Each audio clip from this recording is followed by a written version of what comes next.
ग्रंथि है आखिर उसका कार्य क्या है?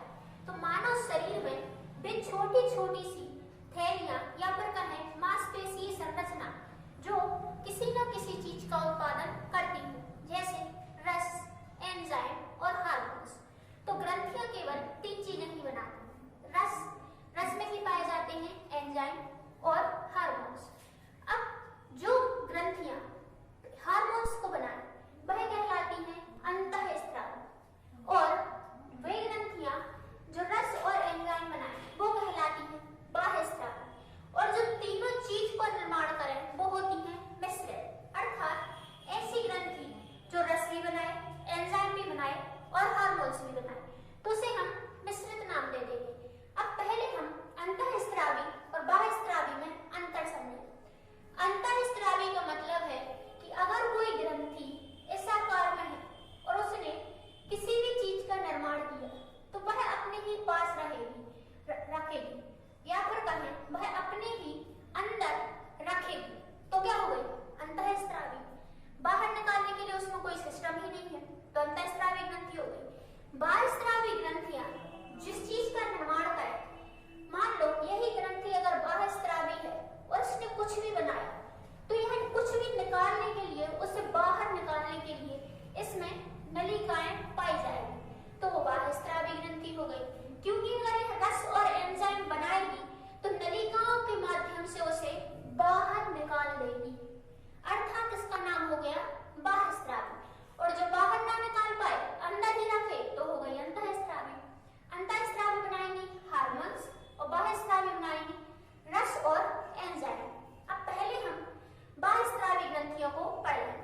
बाह्यस्रावी ग्रंथियां देखें हम तो एक पॉइंट ग्रंथि का, फिर देखें हम ग्रंथि की लोकेशन या फिर स्थान, और तीसरा देखेंगे कि उसी ग्रंथि से कौन से रस बनेंगे या फिर कौन से एंजाइम बनेंगे।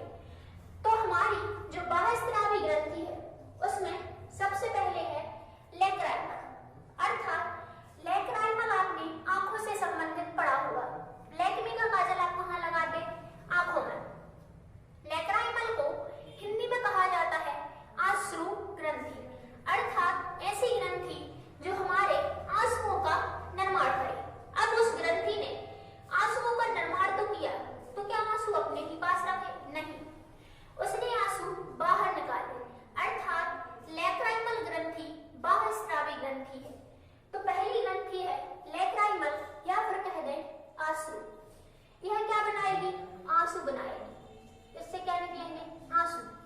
और स्थान देखें तो लेक्मी का काजल आप आंखों में लगाते हैं तो आपकी जो लेक्राइमल ग्रंथि है वह आंखों में मिलेगी, और यह सबसे छोटी बाह्यस्रावी ग्रंथि भी मानी जाती है। तो आप नोट कर सकते हैं कि हमारे शरीर की सबसे छोटी बाह्यस्रावी ग्रंथि है लेक्राइमल, जो कि हमारी आंखों में पाई जाती है।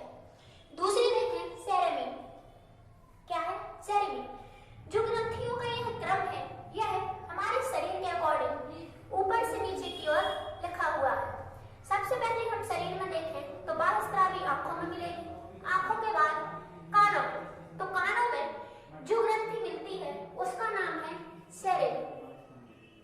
सेरेमिन ग्रंथि हमें मिली कान में, और यह बनाती है कान का मोम, कान का मेल या फिर कान का मोम। आप देखते होंगे कि आपके कान के अंदर कुछ कचरा जमा हो जाता है, और उस कचरे को बनाने वाली ग्रंथि है सेरेमिन, या फिर अपनी आम भाषा में मोम को आप कह देते कनेऊ। क्या बन जाता? कान का कनेऊ, जिसे आप अंदर लकड़ी डाल डाल के निकाल देते हैं। तो सेरेमिन द्वारा कनेऊ या फिर मोम का निर्माण हुआ। तो सेरेमिन भी बाह्यस्रावी ग्रंथि है। नेक्स्ट बाह्यस्रावी ग्रंथि है सेबेसियस। क्या है? सेबेसियस। अब सेबेसियस जो है यह हिंदी में कहलाती है स्वेद ग्रंथियां।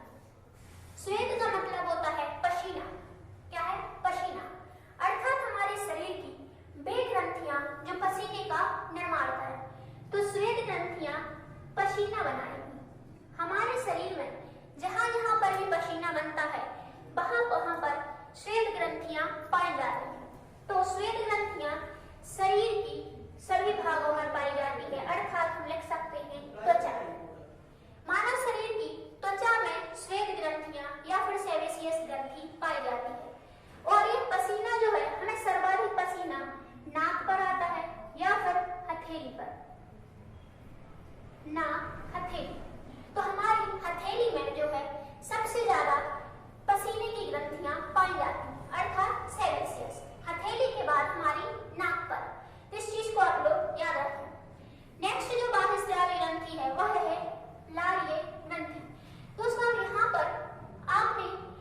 पाचन तंत्र पढ़ा होगा, उस पाचन तंत्र में जितनी भी आपने ग्रंथि पढ़ी वे सभी की सभी बाह्यस्रावी ग्रंथियां हैं।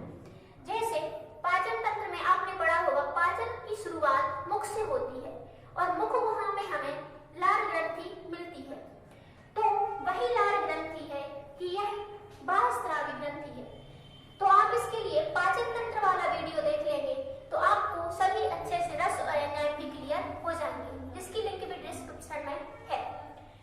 तो लारीय ग्रंथि जो है हमारे पाचन की जहां से शुरुआत होगी मुख गुहा से, तो लारीय ग्रंथि हमें अपनी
अग्नाशय। यह रस भी बनाती, एंजाइम भी बनाती और हार्मोन्स भी बनाती। जब हम अग्नाशय को या फिर पैंक्रियाज को बाह्यस्रावी ग्रंथियों के अंतर्गत पढ़ेंगे तो इसके केवल और केवल हम रस और एंजाइम पढ़ेंगे। हार्मोन्स हम छोड़ देंगे। हार्मोन्स हम तब पढ़ लेंगे जब हम बाह्यस्रावी ग्रंथि पढ़ेंगे। तो रस और एंजाइम की दृष्टि से अग्नाशय की स्थिति देखें तो अग्नाशय में मिलेगा हमें उदरगुहा, अर्थात पेट वाले भाग में, एब्डोमिनल वाले भाग में हमारा अग्नाशय पाया जाता है। अग्नाशय से निकलने वाला रस है आग्नेय रस। आग्नेय रस और आग्नेय रस जो है इसमें 3 एंजाइम पाए जाते हैं, लाइपेज, एमाइलेज और ट्रिप्सिन, जो कि भोजन के पाचन का कार्य करते हैं। तो इनको अगर आपको